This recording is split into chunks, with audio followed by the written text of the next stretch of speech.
বোন আর আমি চিকেন খেতে খুবই ভালোবাসি।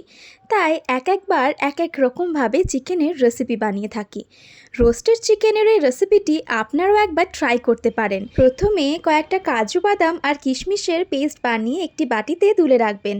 তারপরে একটা কড়াইতে সামান্য একটু তেল গরম করে কুচিয়ে নেওয়া পেঁয়াজ, রসুন, কাঁচা লঙ্কা, আদা ভালো করে একটু ভেজে নিয়ে সেটাকেও পেস্ট বানিয়ে তুলে রাখবেন। চিকেনগুলো ম্যারিনেট করে নেওয়ার জন্য এখানে শুধুমাত্র নুনের ব্যবহার করা হয়েছে। আমরা রান্নায় পরবর্তীকালে আর কোথাও নুনের ব্যবহার করিনি, তাই প্রথমেই নুনের পরিমাণটা চিকেনে একটু বেশি করে দিয়েছিলাম। অন্যদিকে কড়াইয়ে সর্ষের তেল গরম করে প্রথমে পেঁয়াজগুলোকে ভেজে নিতে হবে, আর সেই সঙ্গে টমেটোটা একটুখানি পুড়িয়ে নিতে হবে। তারপর কুচিয়ে দিয়ে টমেটোটাকেও ভালো করে ভেজে নিতে হবে।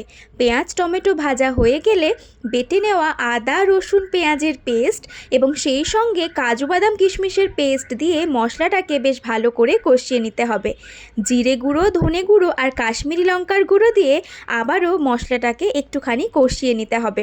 তারপরেই নুন দিয়ে ম্যারিনেট করে রাখা চিকেনগুলোকে দিয়ে ধীরে ধীরে কষিয়ে রান্না করতে হবে রোস্টেড চিকেনের এই রেসিপিটি। গ্যাসের ফ্লেম লো রেখে রান্নাটি করলে জলের ব্যবহার করার প্রয়োজন নেই। তাহলে আপনারাও বাড়িতে একবার ট্রাই করুন রোস্টেড চিকেনের এই রেসিপিটি। স্বাদে কিন্তু অসাধারণ ছিল।